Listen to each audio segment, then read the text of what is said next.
We want to welcome you all to Saturday Night Light. I haven't been outside. Is it still raining? Is it not raining? It's dry now. When I got here at 4:45, it was raining so hard I got my hair wet. So both of them? Yeah, both of them got wet. Anyway, we're glad you're here. We're glad you're dry. We are glad to see you here worshiping with us. We ask that you sing with us, and we're going to kick it off with Our God.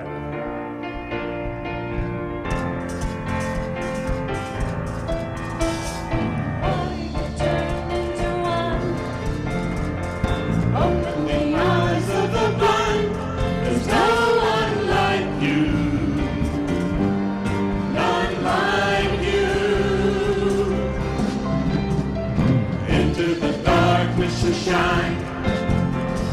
Out of the ashes we rise. There's no one like you. None like you. Our God is greater. Our God is stronger. God, you are higher than any other. Our God is healer. Awesome in power. Our God. Our God.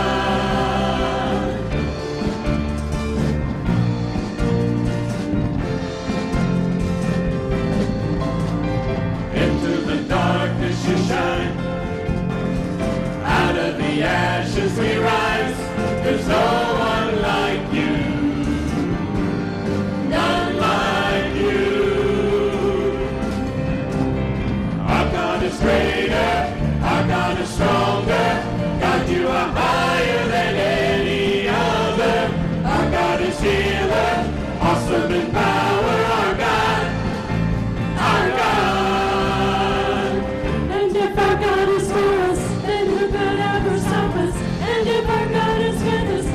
Could stand again. And if our God is for us, then no could ever stop us. And if our God is with us, then what could stand against?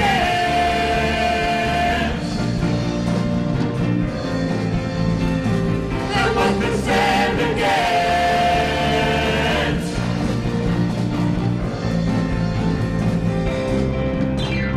Our God is greater. Our God is stronger. God, you are higher than any other. Our God is healer, awesome in power. Our God, our God.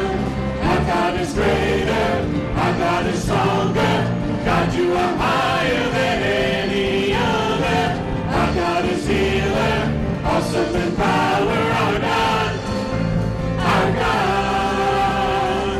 And if our God is for us, then who could ever stop us? And if our God is with us, then what could stand against? And if our God is for us, then who could ever stop us? And if our God is with us, then what could stand against?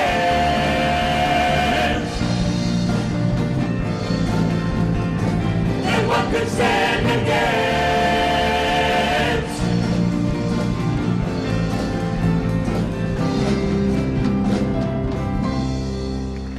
All right. I want to talk tonight a little bit about families, and as we get ready to talk about that, there's a little video I'd like you to see.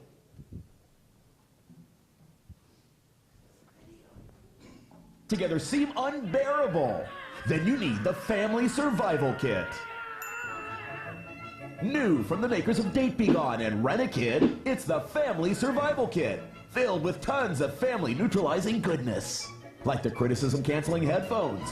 Harsh words go in, but compliments come out. Why can't you be more like your sister? She's always been here when... I am so proud. You are perfect just the way you are. I love you. Creeped out by over-affectionate aunts? Not anymore with Family Off, specially formulated to repel unwanted affection. Now, how much would you pay? Never be asked for money again with the Mooch Whistle. It sends out a high-pitched sound that only mooches can hear. They'll be too confused to ask for anything. Undisciplined children are no problem at all with sleepy time brat darts. Just lift, aim, and blow for a whole 24 hours of brat-free living. But wait, there's more. Unsure of what to say to emotionally unavailable family members? Then let an expert say it for you with Dr. Phil in a Can. Are you avoiding reality? Do you resent your children? Do you realize that this is a big problem? You can't change what you don't acknowledge. Thanks, Dr. Phil. If all else fails, use our patented nuclear family love grenade. Just pull the pin, toss it in, and let nitrous oxide put the fun back in dysfunction. So call this number and get your family survival kit today. Just 3 easy payments of $19.95. Order today and get the Tongue Cozy absolutely free. I can't taste a thing. So order yours today. Supplies limited, price subject to change. Love grenade not legal in Utah, Hawaii, and California. Not responsible for any damage or liability associated with improper use of products. May not work on Germans, accountants, or people who are sticklers for spelling. All right. Families can get interesting, can't they? Uh-huh. I have a brother who a few years back did meticulous research into our family history. And I learned some things that I didn't know. I learned that some folks on my mother's side, a few generations back, were in an orphanage. I had heard a story that I had heard before about some of my ancestors waiting to get on the boat from the old world to the new, and one of them bit into a piece of fruit inside and said, "These are the last plums of Scotland." Have a great-grandfather who fought with a New York regiment in the Civil War, and we've got a little brick, a little stone with his name engraved on it up in the Civil War Museum in Harrisburg, Pennsylvania, to commemorate his service. It's kind of interesting looking at family history. It's kind of all the rage right now, right? They have all kinds of kits you can use and all kinds of things, tools that can be used for research into your family history. There's all sorts of them out there.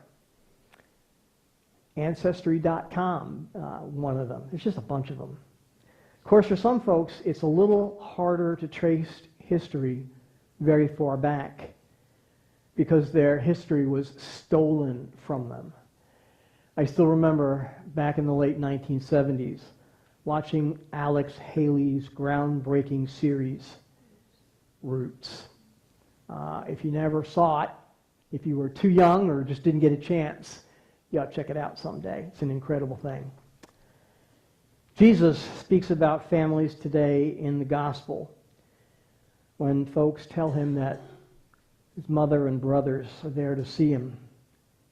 And he asks the question, who is my brother?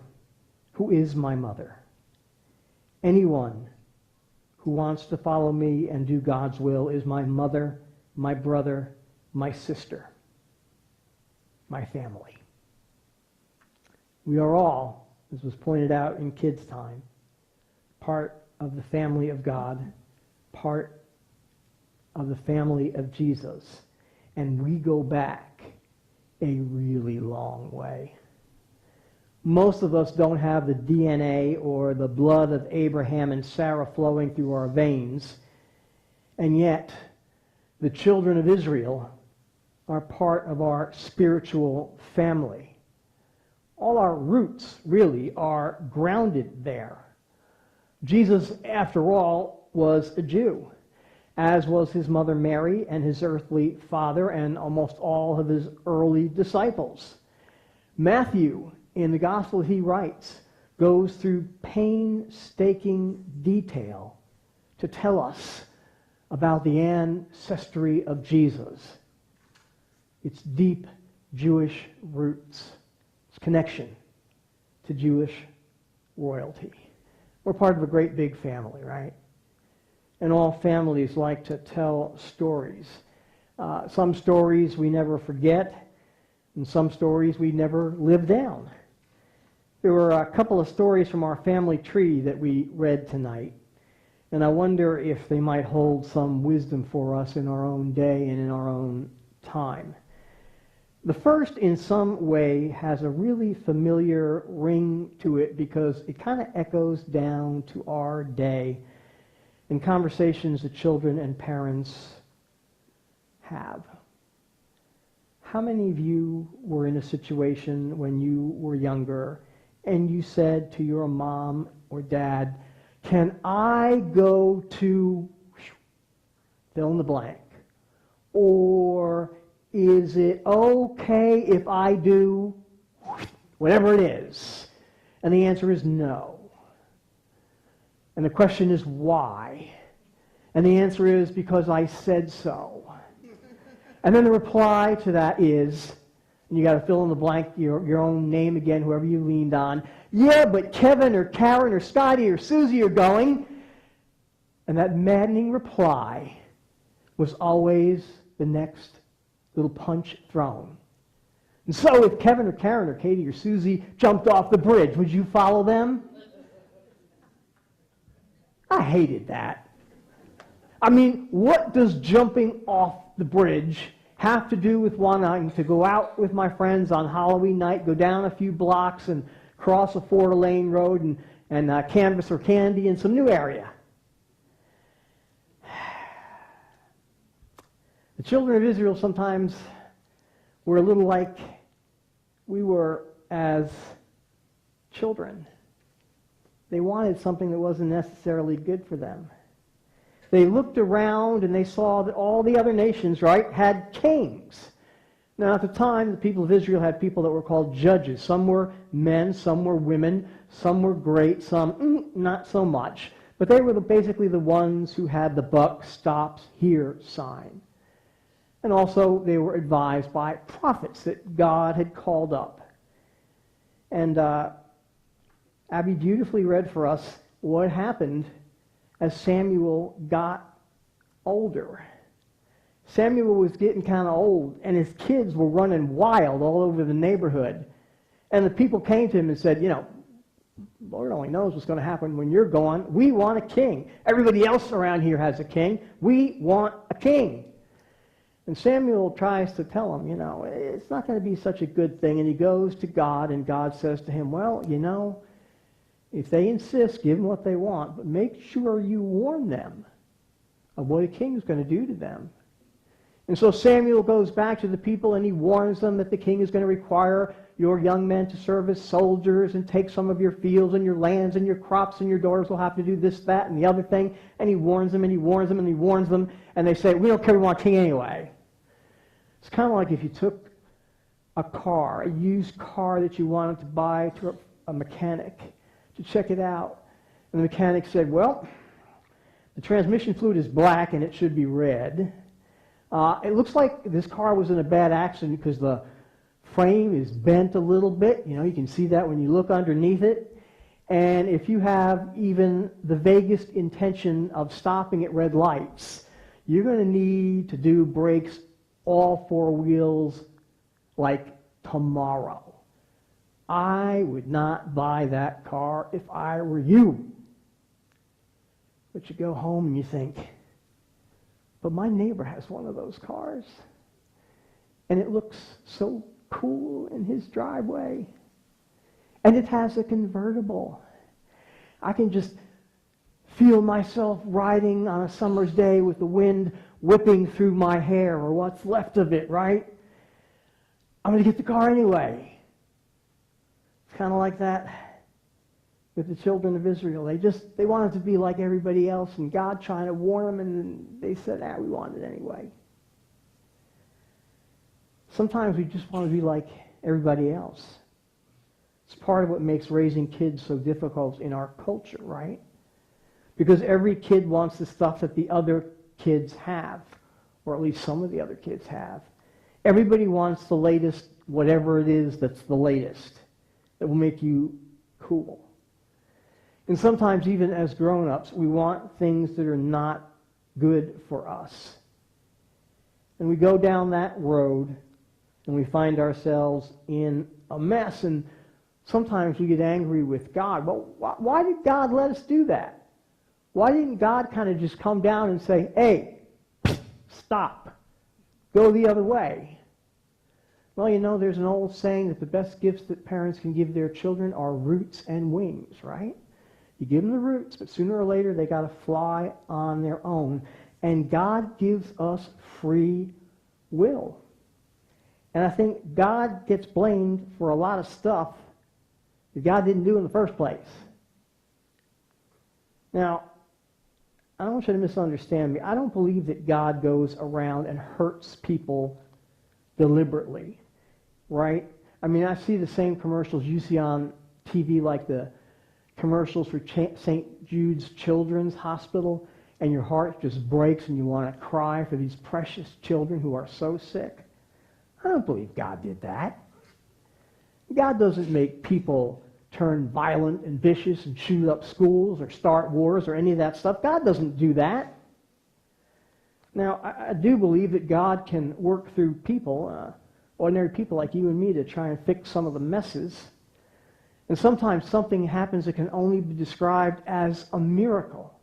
There's just no other explanation. Other times, we don't get the miracle we're looking for. But God can bring something good out of every experience. Even if the experience itself is not good and it's painful and it's hurtful and we'd rather not go through it and we'd rather not see it out in our world, even in the worst circumstances, God can bring something good, something redemptive out of it. We live in a broken world. And as I saw on a bumper sticker, stuff happens, or words to that effect. But I think if we seek to do God's will, if we try and discern through prayer and Scripture and the wisdom that God gives others to go a better way, I think we'll do a little better. Family stories. I wonder how much we've changed since the children of Israel said, "We want a king." Fast forward 1,200 years or so. Jesus goes home to the place where he was staying, and a great crowd gathers outside. And Jesus and his disciples don't even have time to get a bite to eat. And his family comes around wanting to do something about the situation. I mean, that's an amazing reading. When you read that translation I read from the New Living Bible, his family, his own family, thinks, something must have slipped up here a little bit. He's kind of losing it. I mean, this is his own family. And they weren't quite on board yet. And people think, nah. And people would make fun of his followers and mock his followers and just plain old disbelieve it. Have you ever had anybody tell you you were foolish because you believe in God? Have you ever had anybody kind of talk down to you or make fun of you because of your belief in God or your witness for Christ? Maybe they don't believe it because of, as I've heard many people say, with all the hurt and all the pain in the world, how can you believe in a good and loving God? I had a conversation with a man I hadn't met before at a wedding I officiated some months ago. And we were chatting, and he found out I was a pastor, and he shared with me that he'd recently gone from being an agnostic to an atheist. And he said, there's just no way.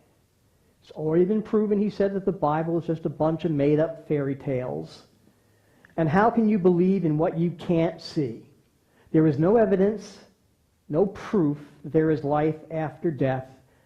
You can't see any of these things you talk about in your faith. You just can't see them. They're just not there. God just doesn't exist.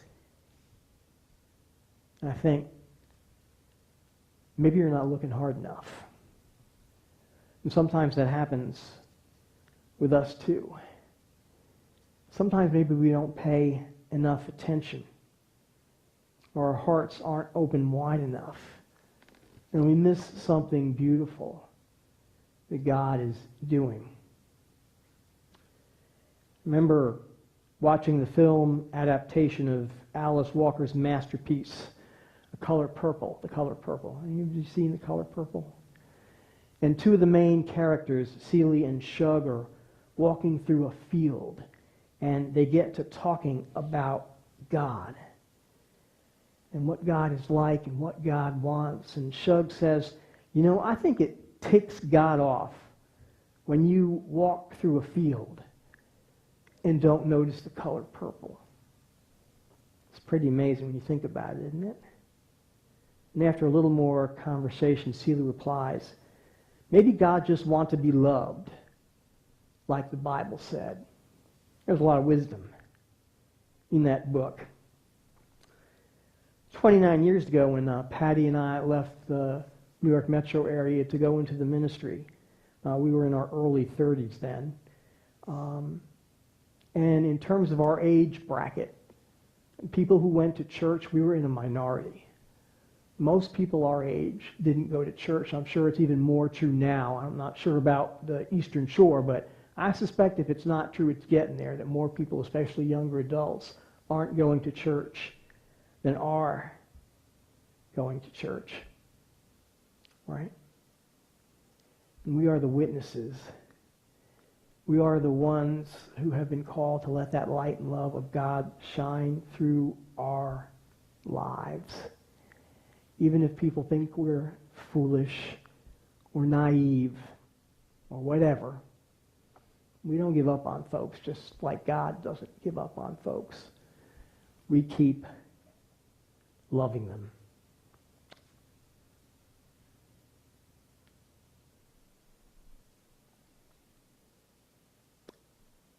We are all a part of our large family. A family that has roots that go back so far and so deep. Your mother and your brothers are here for you, they said to Jesus. Who is my mother? Who are my brothers? Jesus answered.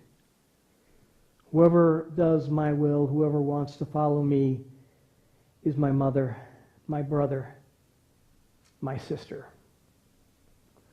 There's the old song from the late 1970s said, we are family. There's a great baseball reference there too. The 1979 Pittsburgh Pirates used it as their theme song, and they went on to win the world championship with We Are Family. Right? I can see the Western Penn guy with his thumb up. All right, we are family. We are reminded, as if we needed reminders by that little video earlier, that sometimes families are not perfect. And we can all sometimes drive each other just complete and totally crazy. And it's like that in the church family too. We've got all kinds of opinions. We've got all kinds of ideas. We do things different ways, right? I've been in Pentecostal churches where people are jumping and shouting and dancing and sweating and literally falling down on the floor.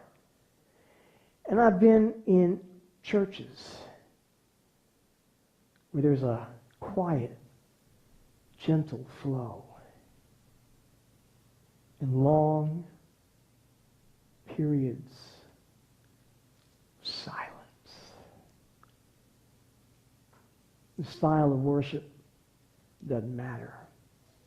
It's the authenticity that counts, right? Are we worshiping God with our hearts and in our spirits open so God can work through us? We are living in a time of great unrest and uncertainty in our world, in our nation, and in the church. It's not unusual. It's happened before in our history. Almost from the very beginning, there are dust-ups, squabbles between Peter and Paul. History has witnessed a tragic violence that erupted from time to time between Catholics and Protestants who killed each other over their religious convictions, all Christian, mind you. Our own denomination has a history. There was once a Methodist Episcopal Church, and shortly before the Civil War, over the issue of slavery, the church split, and there was a Methodist Episcopal Church north and the Methodist Episcopal Church south. Let's all stand and say we're going to close with today's.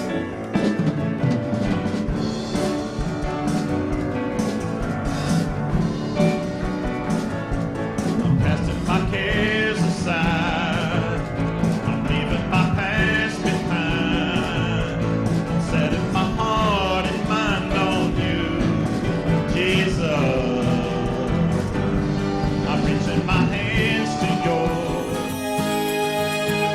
Christ United Methodist Church is pleased to bring you one of our recent worship services. We invite you to join us at 211 Philip Morris Drive on any Saturday evening at 6 p.m. or on Sunday morning at 8:30, 9:45, or 11 a.m. Or you can watch us on Cable Channel 14 on Sunday morning at 11 a.m. or Sunday evening at 7 p.m.